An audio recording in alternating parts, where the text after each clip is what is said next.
سرخط خبرها: تاجیکستان می‌خواهد با چین نظامی بی‌روابط یا بی ویزا جاری کند. سوختار در یکی از بازارهای کلان قسم‌های احتیاطی ماشین‌ها در دوشنبه و صدها حالت دزدی و اضافه‌نویسی کارمندان برق در تاجیکستان آشکار شد.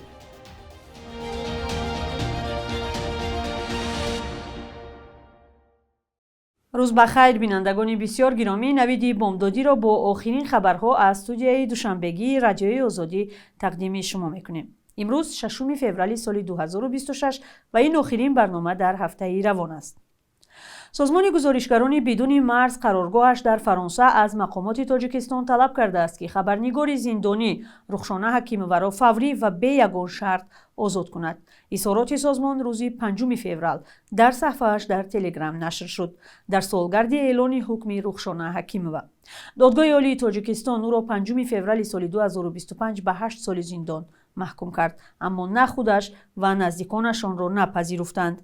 امروز سالگرد غم‌انگیز اعلان حکم علیه روزنامه‌نگار مستقل رخشانه حکیمova در تاجیکستان است، نوشته است گزارشگران بدون مرز. او را با اتهام خیانت به دولت محکوم کردند، ولی به نوشته سازمان معتبر حامی خبرنگاران یگانه گناه رخشانه مصاحبه درباره نفوذ و تأثیر چین در تاجیکستان است.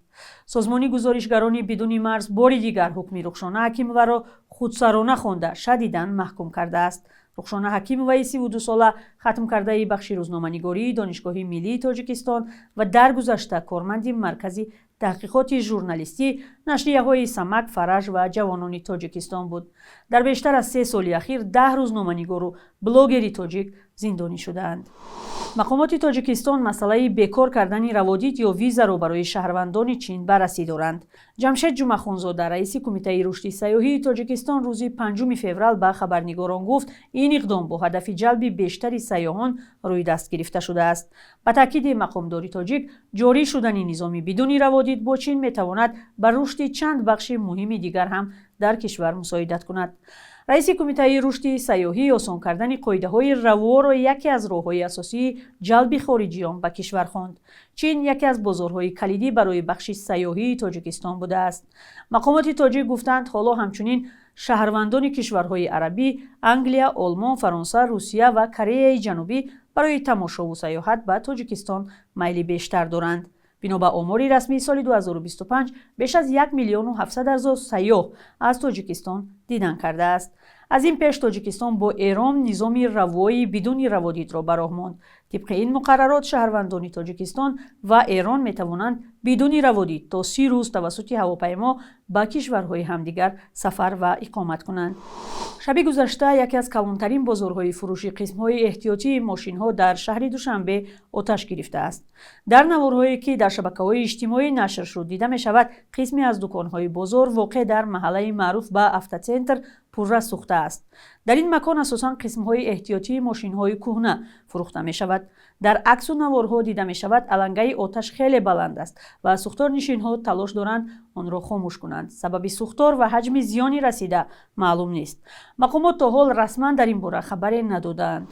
صدها کارمند برق را در تاجیکستان برای دزدی و اضافه‌نویسی پول برق ساکنان به جوابگری می‌کشند. یک سنجش در ساختارهای شبکه‌های برق شهر و ناحیه‌ها معلوم کرده است که کارمندان برق برای فایده شخصی خود به دزدی و اضافه‌نویسی دست زدند و مشتریان از عملکرد آنها خبر نداشتند. در این رابطه نسبت بیش از 500 کارمند شبکه‌های تقسیمات برق پرونده باز شده است. گزارش همکاران ما را در همین موضوع همراه می‌بینیم. مقامات رسمی گفتند سال گذشته با ارزش صدها میلیون سومانی دزدی برق را آشکار کردند. رهبران آژانس نظارت دولتی انرژتیکی تاجیکستان روز 5 ینور در نشست خبری در دوشنبه گفتند در آن سال 320 میلیون کیلووات ساعت نیروی برق را با ارزش 100 میلیون سومانی یا دزدیدند و هم بر دروغ اضافی نوشتند. از همین حساب نیز پرونده‌های حقوق ویرانکنی مأموری، پرونده‌های جنایی نسبت مسئولین آغاز کرده شده. نسبت پرونده‌های حقوق ویرانکنی مأموری از جانب خود اگنتی بهادیش گردیده طبق قانونگذاری عمل کننده مجازات تطبیق کرده شد و وابسته به پرونده‌های جنایتی باشد به ساختارهای مربوطه به ساختارهای دخلدار از جانب اگنتی موادهای ضروری پیشنهاد گردند که این شماره 131 عدد را تشکیل می‌دهد. дар ин нишаст ҳамчунин гуфтанд ки худи кормандони идораҳои тақсими барқу мудирияти ин соҳа ба қонуншиканиву фиребгарии мардуму муассисаҳо машғул шуда ва ҷазо гирифтаанд. ба қавли Хол Муҳаммадзода ҳамчунин барои қонуншиканиҳо дар бахши энергетика нисбати беш аз 400 нафар корманди идораҳои барқ парвандаи маъмурӣ оғоз шудааст. аз ҷумла ин ҳаҷм ки ана ҳамун ҳаҷми дуздии барқро намепӯшонид, боқимонда ҳаҷмашро изофанависӣ мекарданд ба сари муштариён аз ҳисоби аҳолӣ. дар бисёр шояд шумо низ рӯбарӯ шуда бошед, вақте дар ҳисоботат меояд масалан ҳаққи барқе ки шумо истифода набурдаед ба маблағи 3000 сомон, 5000 сомон, ҳатто дар минтақаҳои дурдостарини вилояти Хатлон ки масалан истифодабарии энергияи барқ дар фасли тобистон ниҳоят кам аст, ҳаққи истифодаи барқ меравад дар ҳаҷмҳои калон. Кормандони барқ гӯё ба муштариён мегуфта бошанд ки шумо ба ин дахолат надоред, ин маблағ ба шумо дахл надорад, ин ҳисоботи дуюм дараҷа аст, ин барои омори мо асту ба таври фиреб кардан бовар мекунондан муштариёнро ки гӯё ки ин қарз ба уҳдаи онҳо несту ба онҳо таъсири манфӣ намерасонад. дар гузашта сокинон борҳо аз барзиёд ҳисоб кардани масрафи барқашон ба нозирони барқи тоҷик вориди баҳс шуда, чунин баҳсҳо ҳатто додгоҳӣ низ шудаанд. мақомот дар гузашта мегуфтанд ки мардум аст ки асосан пули нерӯи барқро намепардозанд, аммо бо сахттар шудани мушкили норасоии барқ дар соли гузашта ва дастур барои ислоҳи соҳа, эътирофи ин ҳам зиёд шуд ки мудирияти нодурусту фиребгарӣ яке аз сабабҳои зиёд шудани қарзу напардохтани пули истифодаи нерӯи барқ аст.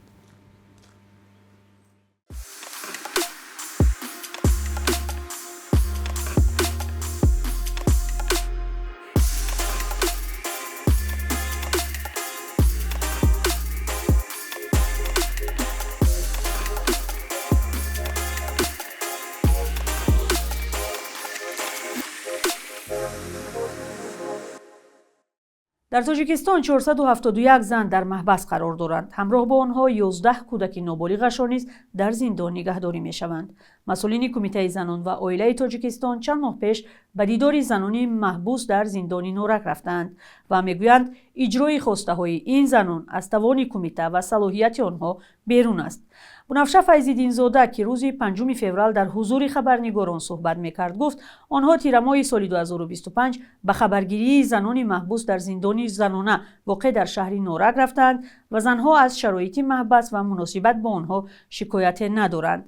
вай гуфт аз ҷониби занони зиндонӣ ба ин ниҳод муроҷиату суолҳо буданд, аммо ин ба кумита дахл надоштааст. дар соли 2025 занону духтарон 1571 ҷиноят содир карданд. онҳо бештар ба ҷиноятҳои қаллобӣ, дуздӣ, монеъ шудан ба таҳсили фарзандон, авбошиву дидаву дониста сироят кардан ва қасдан расонидани зарар ба саломатӣ аз озодӣ маҳрум шуданд. бориши бошиддати барфитар ва фаромадани тормеғ ҳаракати нақлиётро махсусан дар ағбаҳо ва роҳи мошингарди Душанбе-Чаноқ мушкилу хатарнок кардааст. оҷонсии обу ҳавошиносии Тоҷикистон ҳушдор додааст ки дар пайи боришоти зиёд дар рӯзҳои 6-у 9 феврал дар роҳҳои самти шимоли кишвар хатари лағжиши тарма зиёд хоҳад буд. ҳушдор дода шудааст ки мусофирон ба хусус ҳангоми сафар ба минтақаҳои Майхура, Зидеи Варзоб ва ноҳияҳои кӯҳӣ эҳтиёткор бошанд. дар ҳамин ҳол ширкати Айрес ки масъули нигоҳубини ягона роҳи пулакӣ дар кишвар аст, субҳи имрӯз хабар дод ки дар 78-81 километрии роҳи Душанбе-Чаноқ дар ҳудуди ноҳияи Айнӣ 7 тарма фаромадааст. ҳоло бартарафсозии тармаҳо идома доранд ва масъулини ширкат аз ронандаҳо хостанд то эълони навбатӣ дар бораи боз шудани роҳ аз сафар дар ин масир худдорӣ кунанд. ягона масир аз пойтахт ба шимоли Тоҷикистон ки аз роҳҳои кӯҳӣ убур мекунад, маъмулан дар пайи бориши зиёди барф муваққатан баста мешавад. дар ин фурсати барнома бахши якрӯзи таърихро мебинем ки муҳимтарин таҳаввулоти таърихӣ дар рӯзи 6 февралро фаро мегирад.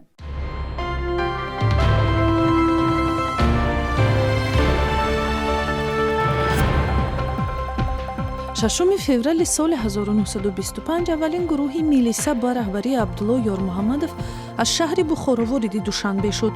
Ёрмуҳаммадов комиссари халқии корҳои дохилии ҷумҳурии Мухтори Шӯравии социалистии Тоҷикистон гардид ва дар баробари мубориза бо ҷинояткорӣ дар таъқиби мухолифони ҳукумати шӯравӣ мисли босмаҷиҳо ҳам саҳмгузор шуд. баъди соли 2011 дар Тоҷикистон иди милиса рӯзи 10 ноябр таҷлил мешавад. аз соли 2019 андози сохтмон дар тоҷикистон аз 5 то 18% зиёд карда шуд ва бар асоси қонунҳои молиёт ин соҳа аз имтиёзи пешинааш маҳрум гардид. қарор дар ҳоле қабул шуд ки дар тоҷикистон афзоиши якбораи сохтмони манзил ва биноҳои маъмурӣ дар сатҳи ширкатҳои хусусӣ баром монда шуд ва ин афзоиш ба нархи манзил дар кишвари серҷамъият таъсири мустақим гузошт.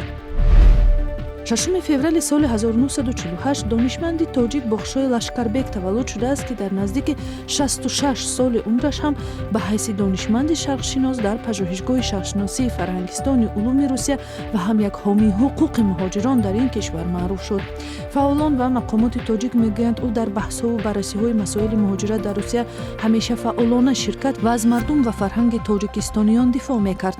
ӯро 6 феврали соли 2014 дар зодгоҳаш ишкушин ба хок супурданд. шабонарӯзи ахир дар бархе аз бонкҳои тиҷоратии тоҷикистон арзиши доллар ба 930 сомонӣ баробар шудааст. 1000 рубли русӣ имрӯз 121 сомонӣ арзиш дорад. қурби расмии бонки миллии тоҷикистон барои имрӯз чунин таъин шудааст.